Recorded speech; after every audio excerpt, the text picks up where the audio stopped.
رب العالمین والصلاة والسلام علی سید المرسلین اما بعد فاعوذ باللہ من الشیطان الرجیم بسم اللہ الرحمن الرحیم الصلاة والسلام علیک یا رسول اللہ وعلی آلک واصحابک یا حبیب اللہ الصلاة والسلام علیک یا نبی اللہ وعلی آلک واصحابک یا نور اللہ۔ میٹھے میٹھے اسلامی بھائیوں اور مدنی چینل کے ناظرین، ایک بار پھر پروگرام پیغام قرآن لے کر حاضر ہے۔ ہر ہی پروگرام میں ایک قرآن پاک کا واقعہ اور اس سے ملنے والا سبق حاصل کرتے ہیں۔ آج ایک بڑا ہی عجیب و غریب بھی اور دردناک واقعہ بھی ہے۔ نبی پاک علیہ السلام سے ہم سب کو بے انتہا محبت ہے اور یہ ایمان کی جان ہے۔ نبی پاک سے محبت نہیں تو ایمان بھی کمپلیٹ نہیں ہوتا، اور جب نبی پاک علیہ السلام کو تکلیف پہنچے یا نبی پاک علیہ السلام کو کسی طرح کی کوئی ایذا پہنچے تو یقیناً جب امتی اس کو پڑھتا ہے، سنتا ہے تو دل پر بھی تکلیف ہوتی ہے۔ ایک ایسا ہی واقعہ جس میں ہمارے آقا علیہ السلام کو تکلیف پہنچائی گئی، نبی پاک علیہ السلام پر جادو کیا گیا۔ ناظرین، آج یہ واقعہ ہم سنیں گے اور یہ قرآنی واقعہ ہے اور اس کے ذریعے بہت ساری باتیں بھی سنیں گے۔ جادو کے بارے میں بڑے مسکنسپشن ہیں لوگوں کے ذہنوں میں، اور سمجھتے ہیں کہ جادو کا توڑ کرنے کے لیے بڑے عجیب و غریب عمل کرنے پڑیں گے، بڑے گناہوں والے کام کرنے پڑیں گے، اللہ کی ناراضگی والے کام بھی لوگ کرنے کے لیے تیار ہو جاتے ہیں، حرام اور ناجائز کام کرنے کے لیے تیار ہو جاتے ہیں اور سمجھتے ہیں کہ اس سے جادو سے بچا جا سکے گا۔ البتہ جادو کروانے کے لیے بھی لوگ بڑے ہی ناجائز اور حرام کام کرتے ہیں جو کہ جہنم میں لے جانے والے کام ہوتے ہیں۔ اللہ مجھے اور آپ کو ہمیشہ جادو ٹونے آصف سے محفوظ رکھے، ہر قسم کی بلاؤں سے محفوظ رکھے، اور آج قرآن کے ذریعے سمجھیں گے کہ جادو کا علاج کیا ہے، جادو ہو جائے تو بچا کیسے جا سکتا ہے، اور نبی پاک علیہ السلام پر جب جادو ہوا تھا، جادو کرنے کی کوشش کی گئی تھی، اس کا نتیجہ کیا نکلا۔ ناظرین، توجہ کے ساتھ آپ نے سلسلے میں شامل رہنا ہے۔ روایت یہ ہے کہ لبید بن عاصم یہودی اور اس کی بیٹیوں نے نبی پاک علیہ السلام پر جادو کر دیا، جس کا اثر پیارے آقا علیہ السلام کے جسم پر نمودار ہوا۔ طبیعت شریف جو ہے وہ کچھ ناساز ہونے لگی، آپ کے قلب، آپ کی عقل مبارک اور آپ کے اعتقادات پر کوئی اثر نہ ہوا، صحت مبارک پر تھوڑا سا اثر ہوا۔ چند روز بعد حضرت جبریل امین بارگاہ رسالت میں حاضر ہوئے اور عرض کی، یا رسول اللہ صلی اللہ علیہ وسلم، ایک یہودی نے آپ صلی اللہ علیہ وسلم پر جادو کر دیا، اور جادو کا جو سامان ہے وہ فلاں کنویں میں ایک پتھر کے نیچے دبا ہوا۔ سرور کائنات علیہ السلام نے حضرت علی مولائے کائنات شیر خدا کرم اللہ تعالی وجہ الکریم کو بھیجا۔ انہوں نے کنویں کا پانی نکالا اور پتھر اٹھایا تو اس کے نیچے سے کھجور کے گھابے کی تھیلی برآمد ہوئی، یعنی کھجور کے جو چھلکے ہوتے ہیں اس طرح کی تھیلی برآمد ہوئی، اور اس میں نبی پاک علیہ السلام کے منہ مبارک جو کنگھی سے ٹوٹے تھے اور کنگھی کے ٹوٹے ہوئے کچھ دندانے اور ایک ڈور یا کمان کا چلہ جس میں 11 گٹھانے لگی ہوئی تھی، اور ایک موم کا پتلا تھا جس میں 11 سوئیاں چبھی ہوئی تھی، یہ سب سامان پتھر کے نیچے سے نکلا، اور یہ مولا علی کرم اللہ تعالی وجہ الکریم یہ سارا سامان لے کر نبی پاک علیہ السلام کی بارگاہ میں آیا۔ اس کے بعد سبحان اللہ، اب اس کا توڑ کیسے آیا، اس کا علاج کیسے ہوا، اس کا حل کیا نکلا؟ جبریل امین اللہ تبارک و تعالیٰ کی بارگاہ سے سورہ فلق اور سورہ ناس لے کر حاضر ہوئی، یعنی اب جو سورہ فلق اور سورہ ناس ہے وہ نازل ہوئی، اور ان دونوں سورتوں کو ملائیں تو ناظرین اس میں 11 آیتیں ہیں۔ ہر ایک آیت کے پڑھنے سے ایک ایک گرہ کھلتی جاتی تھی، یہاں تک کہ سب گرہیں کھل گئیں، اور پیارے آقا علیہ السلام بالکل شفا یاب۔ سبحان اللہ سبحان اللہ۔ ناظرین، اب اس واقعے سے بہت ساری باتیں میں نے اور آپ نے سیکھنی ہیں۔ پہلی بات یہ ہے کہ یہ بخاری شریف میں ہے کہ پیارے آقا علیہ السلام جب بستر شریف پر تشریف لاتے تو اپنے دونوں ہاتھوں پر دم کرتے اور اپنے سر سے پاؤں تک پورے جسم پر اپنے ہاتھوں کو پھیرایا کرتے، جہاں تک دست مبارک پہنچ سکتے یہ عمل 3 مرتبہ فرماتے، یعنی نبی پاک علیہ السلام ان دونوں صورتوں کا اپنے اوپر بھی دم کیا کرتے۔ اور ایک اور جگہ پر بھی یہ ہے، حدیث عائشہ رضی اللہ تعالی عنہا میں ہے کہ جب نبی پاک علیہ السلام کے گھر والوں میں سے کوئی بیمار ہوتا تو آپ علیہ السلام ان دونوں صورتوں کو پڑھ کر اس پر دم فرمایا کرتے۔ تو یہ نبی پاک کے معمول میں تھا۔ تو آج اگر ہم میں بھی کوئی بیمار ہو جائے، فیملی میں کوئی بیمار ہو جائے، اپنے آپ کو من آفتوں سے بچانا چاہتے ہیں تو اول آخر 3 بار درود پاک پڑھیں، سورہ فلق اور سورہ ناس کی تلاوت کریں، اپنے ہاتھوں پر دم کر کے اپنے جسم پر پھیر لیں، کسی مریض پر دم کر دیں، انشاءاللہ اس کی برکت ملے گی۔ یہاں ایک اور مسئلہ بھی سیکھنے کو ملے گا کہ تعویذات اور عملیات میں جس میں کوئی لفظ کفر و شرک کا نہ ہو وہ جائز ہے۔ اسی طرح گنڈے بنانا اور ان پر گرے لگا کر آیات قرآن اور اسماء الہیہ پڑھ کر پھونک مارنا بھی جائز ہے. یعنی تعویذات اگر شرک سے پاک ہیں، اگر کفریہ کلمات سے پاک ہیں تو وہ کرنے میں کوئی حرج نہیں، وظائف کرنے میں کوئی حرج نہیں. یہ قرآن و حدیث سے ثابت ہے اور آپ نے یہ سنا. ناظرین، سیکھنے کو کیا مل رہا ہے؟ خلاصہ یہ ہوا کہ سورہ فلق یعنی قل اعوذ برب الفلق اور قل اعوذ برب الناس، یہ دونوں صورتیں جن اور شیاطین، نظر بد اور آسیب اور تمام امراض خصوصاً جادو ٹونے کا مجرب علاج ہے. ان کو لکھ کر تعویذ بنائیں، گلے میں پہنائیں اور ان کو بار بار پڑھ کر مریض پر دم کریں اور کھانے اور پانی اور دواؤں پر پڑھ کر پھونک دیں اور پھر مریض کو کھانا وغیرہ کھلائیں. انشاءاللہ عز و جل ہر مرض اور بالخصوص جادو ٹونا دفع ہو جائے گا، مریض شفا یاب ہو جائے گا. اسی طرح قرآن مجید کی دوسری تمام صورتوں کے خصوصی خواص ہیں جن کو بہت خوبصورت کتاب جنتی زیور ہے اس میں بھی آپ پڑھ سکتے ہیں ناظرین. اسی طرح ہمیں چاہیے کہ قرآن پاک کی تلاوت کرتے رہیں. قرآن پاک کی ہر حرف میں شفا ہے، برکتیں ہیں. اور آج خاص طور پہ ہمارے ناظرین کو گویا وظیفہ، قرآنی وظیفہ مل رہا ہے. بہت سارے ناظرین یہ گزارش کرتے ہیں کہ ہمیں کوئی وظیفہ بتایا جائے. تو دیکھیں آج تو قرآن کے ذریعے، اور وہ وظیفہ جو نبی پاک کو رب کی طرف سے عطا ہوا، پیارے آقا علیہ الصلوۃ والسلام کو بھی شفا نصیب ہوئی، تو ہمیں ضرور اس کو اپنانا چاہیے. ناظرین، اس سے پہلے کہ میں مزید اس معاملے میں آگے بڑھوں، میں چاہتا ہوں کہ دونوں صورتوں کی تلاوت اور اس کا ترجمہ پہلے سن لیتے ہیں اور پھر مزید اس بارے میں بات کرتے ہیں کہ اس حیرت انگیز واقعے سے مجھے اور آپ کو مزید کیا سیکھنے کو ملتا ہے. پہلے سورہ فلق کی تلاوت ہوگی، سورہ ناس کی تلاوت ہوگی. میں یہاں ایک اور بات بھی کہنا چاہوں گا. کچھ لوگ یہ کہتے ہیں جناب ہم وظیفہ کرتے ہیں، اثر نہیں ہوتا، برکت نہیں ملتی.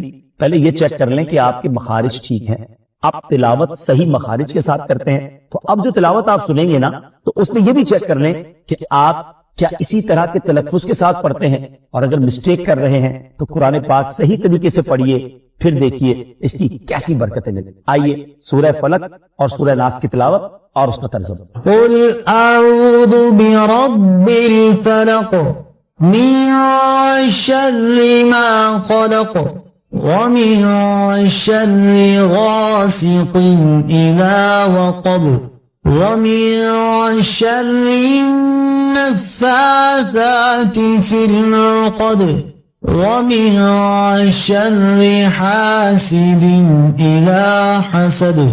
تم فرماؤ میں اس کی پناہ لیتا ہوں جو صبح کا پیدا کرنے والا ہے، اس کی سب مخلوق کے شر سے، اور اندھیری ڈالنے والے کے شر سے جب وہ ڈوبے، اور ان عورتوں کے شر سے جو گروہ میں پھونکتی ہیں، اور حسد والے کے شر سے جب وہ مجھ سے جلے. قل اعوذ برب الناس ملک الناس الہ الناس من شر الوسواس الخناس الذي يوسوس في صدور الناس من الجنة والناس. تم کہو میں اس کی پناہ میں آیا جو سب لوگوں کا رب، سب لوگوں کا بادشاہ، سب لوگوں کا خدا، اس کے شر سے جو دل میں برے خطرے ڈالے اور دبک رہے، وہ جو لوگوں کے دلوں میں وسوسے ڈالتے ہیں، جن اور آدمی. ناظرین، سورہ فلق اور سورہ ناس کے بے شمار فضائل و برکات ہیں. ایک اور حدیث پاک سنیے. حضرت عبداللہ بن خبیب رضی اللہ تعالیٰ عنہ فرماتے ہیں کہ ہم پر ہلکی بارش ہوئی اور اس وقت اندھیرا چھایا ہوا تھا، اور ہم پیارے آقا علیہ الصلوۃ والسلام کا انتظار کر رہے تھے کہ وہ آ کر ہمیں نماز پڑھائیں. پھر نبی پاک علیہ الصلوۃ والسلام ہمیں نماز پڑھانے کے لیے تشریف لائے اور ارشاد فرمایا پڑھو. میں نے عرض کی کیا پڑھوں؟ ارشاد فرمایا صبح و شام 3 بار قل هو اللہ احد، قل اعوذ برب الفلق اور قل اعوذ برب الناس پڑھو. ان کی تلاوت کرنا تمہیں ہر بری چیز سے بچائے. چلیں ایک اور وظیفہ مل گیا، سورہ اخلاص کو بھی شامل کر لیں تو صبح و شام پڑھیں تو انشاءاللہ بری آفتوں سے، مصیبتوں سے، جادو ٹونے سے، آسیب سے، ان طرح کی بلاؤں سے انشاءاللہ محفوظ رہیں گے. ناظرین، یہاں کچھ مسائل بھی سیکھ لیتے ہیں. حضرت اسماء بنت امیس رضی اللہ تعالیٰ عنہ نے عرض کی یا رسول اللہ صلی اللہ تعالیٰ علیہ وسلم، جعفر کے بچوں کو جلد نظر ہوتی ہے، کیا مجھے اجازت ہے کہ ان کے لیے عمل کروں؟ نبی پاک علیہ الصلوۃ والسلام نے اجازت عطا فرمائی. تو سیکھنے کو یہ ملا کہ تعویذ اور عملیات جن میں کفر و شرک نہ ہو، کوئی کلمہ ناجائز نہ ہو، تو اس میں جو ہے وہ تعویذ کرنا، عمل کرنا جائز ہے، اور خاص کر وہ عمل جو آیات قرآنیہ سے کیے جائیں یا احادیث میں وارد ہوئے ہوں۔ اسی طرح چند مسائل بھی سیکھنے کو ملے۔ یہ دونوں صورتیں جو ہیں ان کے شان نزول سے ہمیں معلومات کیا ملتی ہیں۔ نمبر ایک، جادو اور اس کی تاثیر حق ہے۔ کچھ لوگ جادو کا انکار کر دیتے ہیں، یہ درست نہیں۔ جادو اور اس کی تاثیر حق ہے، کیونکہ قرآن میں اس کا ذکر ہے، اور نبی پاک علیہ الصلوۃ والسلام پر بھی آپ کی صحت مبارک پر اس کا اثر ہوا۔ نمبر دو، نبی کے جسم پر جادو کا اثر ہو سکتا ہے، جیسے تلوار، تیر اور نیزے کا بھی اثر ہوتا ہے۔ یہ شان نبوت کے خلاف نہیں ہے۔ ہاں، ایسا اثر نہیں ہو سکتا کہ جس سے نبوت کے متعلقہ امور میں خلل آ جائے۔ حضرت موسیٰ علیہ الصلوۃ والسلام کے مقابلے میں جادوگر بالآخر اس لیے فیل ہوئے کیونکہ وہاں جادو سے معجزے کا مقابلہ تھا، ورنہ حضرت موسیٰ علیہ الصلوۃ والسلام کے خیال پر بھی اس جادو نے اثر کیا کہ ان کو خیال ہوا کہ یہ لاٹھیاں، رسیاں چل رہی۔ نبی کریم علیہ الصلوۃ والسلام کے خیال پر بھی اسی طرح یہی اثر ہوا تھا۔ نمبر تین، جادو کو دور کرنے میں سورہ فلق اور سورہ ناس کو خصوصی تاثیر حاصل ہے۔ نمبر چار، جادو ٹونے اور عملیات اور اثرات اور بیماریوں کو ختم کرنے کے لیے قرآن پاک کی صورتوں اور آیتوں کو استعمال کیا جا سکتا ہے، اور بخاری شریف میں سورہ فاتحہ کو اس مقصد کے لیے استعمال کرنے کا بیان موجود ہے۔ تو سورہ فاتحہ کو سورہ شفا بھی کہا جاتا ہے، تو یہ بھی شفا کے لیے بڑا مجرب اور بڑا پیارا وظیفہ ہے۔ ناظرین، یہ چند باتیں تو ہم نے اس واقعے کے متعلق سیکھی، سورہ فلق اور سورہ ناس کے کچھ فضائل بھی سنے۔ میں یہاں ایک اور بات بھی کرنا چاہتا ہوں کہ آج کل پرابلم یہ ہو گیا ہے کہ اتنے عاملین آ گئے ہیں، اتنے عمل کرنے والے لوگ آ گئے ہیں، اتنے بورڈ ہمارے شہروں اور وطن میں لگ جاتے ہیں کہ ایسا لگتا ہے ہر دوسرے آدمی پہ جن ہے یا اس پہ جادو ہو گیا ہے۔ خدارا جھوٹے عاملین سے اپنے آپ کو بچائیے۔ اگر جینے کی تمنا ہے تو کچھ پہچان پیدا، لوگوں کے گھر بک جاتے ہیں، لوگوں کی عزتیں پامال ہو جاتی ہیں، عجیب ماحول ہو گیا ہے۔ کچھ بد نصیب تو وہ ہیں جو کسی کو تباہ کرنے کے لیے جادو کروانے جاتے ہیں اور ہزاروں لاکھوں روپے خرچ کرتے ہیں، اور پھر بیچارے کچھ جب بیمار ہو جاتے ہیں تو اپنا بعض اوقات ڈاکٹری مسئلہ ہوتا ہے اور وہ بھی کسی عامل کے حق پہ چڑھ جاتے ہیں، اور وہ کہتا ہے جناب آپ کے گھر میں بہت برا عمل ہوا ہے، فلاں جگہ کوئی چیز دبی ہوئی ہے، اور اس کو اب سنبھالنے کے لیے، اس کو نکالنے کے لیے اتنے بکرے چاہیے، اتنے مرغے چاہیے، اتنے انڈے چاہیے، قبرستان میں یہ عمل کرنا ہوگا، اور پھر غریب آدمی اپنی چیزوں کو بیچ بیچ کر ہزاروں لاکھوں روپے دے دیتے ہیں اور خاندان کے خاندان ٹوٹ جاتے ہیں۔ ایسا نہ، پلیز ایسا نہ کریں، بلکہ میں تو ان عاملین سے بھی گزارش کروں گا کہ حلال روزی کی طرف آئیں۔ دعوت اسلامی نے بڑا شاندار ایک انداز اختیار کیا، اللہ سلامت رکھے دعوت اسلامی کے مدنی ماحول کو۔ ناظرین، آپ سوچ رہے ہوں گے کہ پھر ہماری بیماریوں کے لیے ہم تعویذ کس سے لیں، ہم یہ وظائف کہاں سے لیں؟ آپ کی دعوت اسلامی ہے نا، الحمدللہ دعوت اسلامی کا ایک شعبہ ہے جس کا نام ہی مکتوبات و تعویذات عطاریہ ہے۔ اس میں آپ کو بغیر کسی فیس کے، جی ہاں بغیر کسی فیس کے، لاکھوں لاکھ تعویذ ہر مہینے ناظرین یہاں سے دیے جاتے ہیں، پوسٹ بھی کیے جاتے ہیں، کوریئر بھی کیے جاتے ہیں، اس کی بھی کوئی فیس نہیں لی جاتی۔ تو یہ تعویذات آپ دعوت اسلامی کے مرکز سے رابطہ کر کے لے لیجئے۔ آن لائن تعویذات کی سروس بھی موجود ہے، حالانکہ دعوت اسلامی کا اس ڈپارٹمنٹ پر لاکھوں کروڑوں روپے خرچ ہو رہا ہے، مگر اس لیے اس کو فری رکھا ہے تاکہ امت کے لیے آسانی ہو، دکھیاری امت جو ہے ان کے مسائل حل ہو جائیں، نہ جانے کس کی دعا لگ جائے اور ہمارا بیڑا پار ہو جائے۔ ہاں، اس میں یہ ضرور میں کہوں گا کہ وہ لوگ جو یہ پروگرام دیکھ رہے ہیں اور ان کو لگتا ہے کہ میں اس شعبے کو سپورٹ کروں، دعوت اسلامی جس شعبے میں خرچ کر رہی ہے اور نہ جانے کتنے دکھیارے مسلمانوں کی دعائیں لے رہی ہے، تو اگر آپ دعوت اسلامی کے شعبہ تعویذات عطاریہ میں سپورٹ کرنا چاہتے ہیں، اپنا ڈونیشن دینا چاہتے ہیں، تو بھی ہم سے رابطہ کر لیجئے۔ لیکن پلیز ان جھوٹے عاملوں سے اپنے آپ کو بچائیے۔ اور مجھے جو ناظرین سن رہے ہیں، ہر بندے پر جادو نہیں ہوتا، ہر بندے پر جن نہیں آ جاتا، ہر بات میں وسوسہ نہ لایا کرے، وظائف پڑھ لیا کرے۔ صبح شام یہ وظیفہ ہمیں نبی پاک نے دے دیا ہے، صبح گھر سے پڑھ کر نکلے، شام گھر پر آ کر سونے سے پہلے پڑھ لے، آیت الکرسی سونے سے پہلے پڑھ لے، اللہ نے چاہا خیر آپ کا مقدر رہے گی، اور مزید ضرورت ہو تو دعوت اسلامی کے اس شعبے سے رابطہ کر لیں۔ میں امید کرتا ہوں کہ آج کے اس واقعے سے ہمیں یہ سیکھنے کو ملا کہ قرآنی وظائف کی کیا اہمیت ہے، اور جائز وظائف کرنے میں، تعویذات کرنے میں کوئی حرج نہیں۔ آخری بات، نبی پاک علیہ الصلوۃ والسلام کو پتہ چل گیا، جبریل امین نے بتا دیا کہ جادو کس نے کیا، مگر نبی پاک علیہ الصلوۃ والسلام نے بدلہ نہیں لی، سزا نہیں دی۔ اس لبید بن عاصم کو، اس کی جو بچیاں تھیں، جو بھی لوگ تھے جادو کرنے والے، سب کو معاف کر دیا۔ اللہ اکبر۔ انہیں پتا چل جاتا تھا کہ کس نے ظلم کیا ہے، پھر بھی معاف فرماتے، اور ہم شک کی بنیاد پر بدلہ لے لیتے ہیں۔ کوئی عامل کہہ دیتا ہے تمہارے گھر میں سین نام کی کوئی عورت ہے، اس نے یہ کیا ہے، اب جتنے سین نام والے ہیں سب کے ساتھ بدگمانی شروع، جب سے سب سے لڑائی شروع، سب کے بارے میں برا سوچنا شروع۔ انسان ہی سے غلطی ہوتی، معافی کرنے والا ذہن رکھے، معاف کریں گے اللہ تعالیٰ آپ کو معاف، رحم کریں گے آپ پر رحم کیا جائے۔ اللہ مجھے اور آپ کو نبی پاک علیہ الصلوۃ والسلام کی اس مبارک سیرت سے سیکھنا نصیب فرمائے کہ اگر کسی سے غلطی ہو بھی گئی ہے، کسی نے ہمارا برا چاہا بھی ہے اور پتہ بھی چل گیا ہے، تو معاف کرنا اللہ کو بڑا مشکل ضرور ہے۔ دل چاہتا ہے میں بھی بدلہ لوں، لیکن مزہ بھی تو یہی ہے نا کہ دل چاہ بھی رہا ہے، غلط بھی کیا ہے سامنے والے نے، میں بدلہ لے بھی سکتا ہوں، پھر بھی اللہ کی رضا کے لیے معاف کر دیں اور اس نیت سے معاف کریں، میرے مالک میں تیرے بندے کو معاف کر رہا ہوں، تو مجھ گناہگار کو اللہ کریم ضرور کرم فرمائے۔ اور یہی اسلام کی خوبصورتی ہے۔ اللہ مجھے اور آپ کو معافی اور درگزر کا ذہن نصیب فرمائے۔ ہمارے سلسلے پیغام قرآن میں یہی کوشش کرتے ہیں کہ قرآن پاک سے کوئی میسج، کوئی پیغام آپ کی طرف بڑھایا جائے، تو آج الحمدللہ آپ کے لیے یہ پیغام تھا کہ قرآن پاک پڑھیے، اس پر عمل کیجئے، اس کو پڑھ کر اپنے اوپر دم بھی کیجئے، اور پھر کسی سے غلطی ہو جائے تو معاف نہیں۔ وقت ہوا ہے ایک اگلے سیگمنٹ کا، جس کا نام ہے تعارف قرآن۔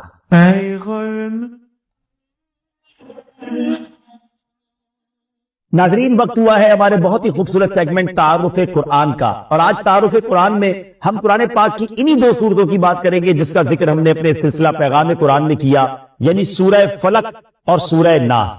سب سے پہلے بات کرتے ہیں سورہ فلق کی۔ سورہ فلق مدینہ منورہ میں نازل ہوئی، اور ایک قول یہ ہے کہ مکہ مکرمہ میں نازل ہوئی۔ پہلا قول زیادہ صحیح ہے کیونکہ اس کے شان نزول سے اسی کی تائید ہوتی ہے۔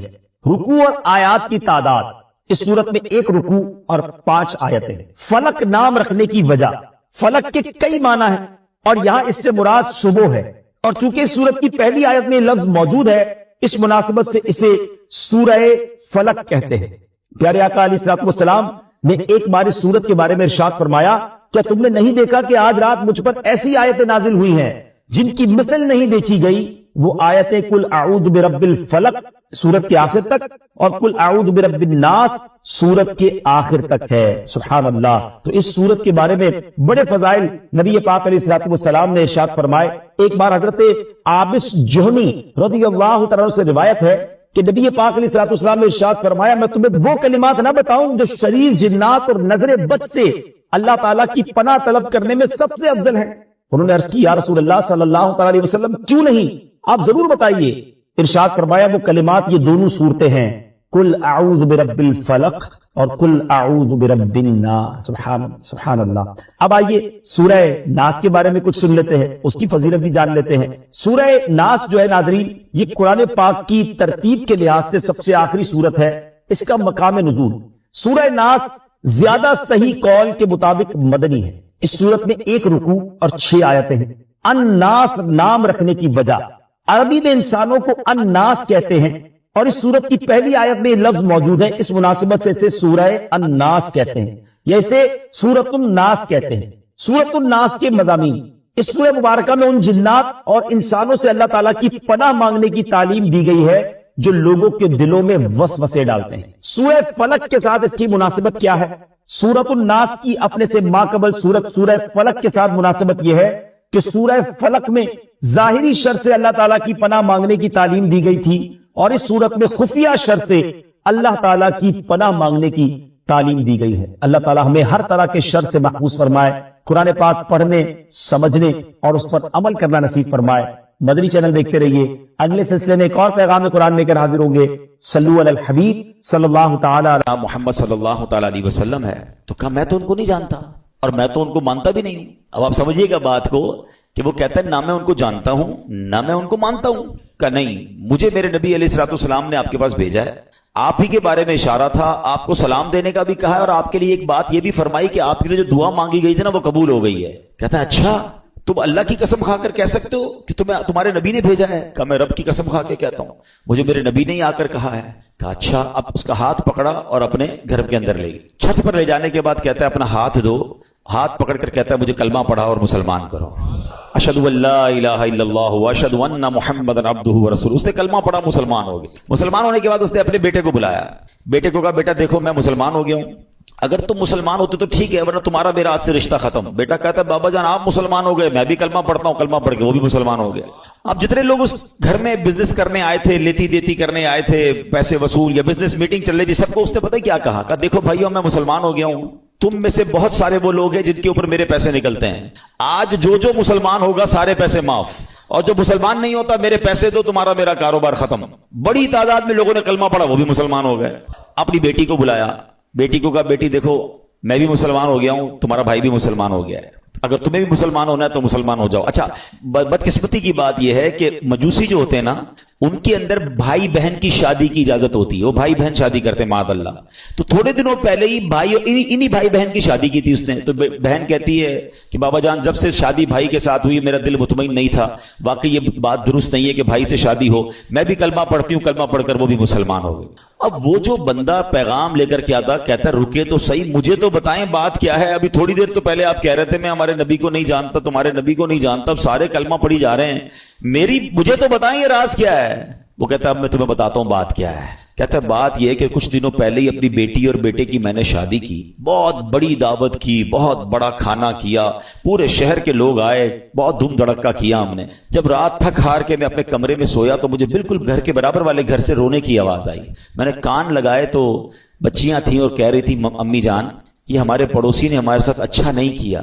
ماں کہتی کیا ہوا؟ کہا امی جان اتنے اچھے اچھے کھانے بنائے، ساری رات خوشبو آتی رہی، ہمیں کھانا نہیں بھجوایا، ہم بھوکی سو گئیں، حالانکہ ہم اللہ کے آخری نبی صلی اللہ علیہ وسلم کی اولاد میں سے ہیں۔ وہ سید فیملی تھی۔ یہ کہتے مجھے نہیں پتا تھا کہ مسلمانوں کے نبی کون ہیں اور ان کا کیا مرتبہ ہے، مجھے یہ پتا چلا کہ یہ ان کے نبی کی اولاد ہے، اور میں بے قرار ہو گیا کہ سارے شہر نے کھایا، میں پڑوسیوں کو بھول گیا۔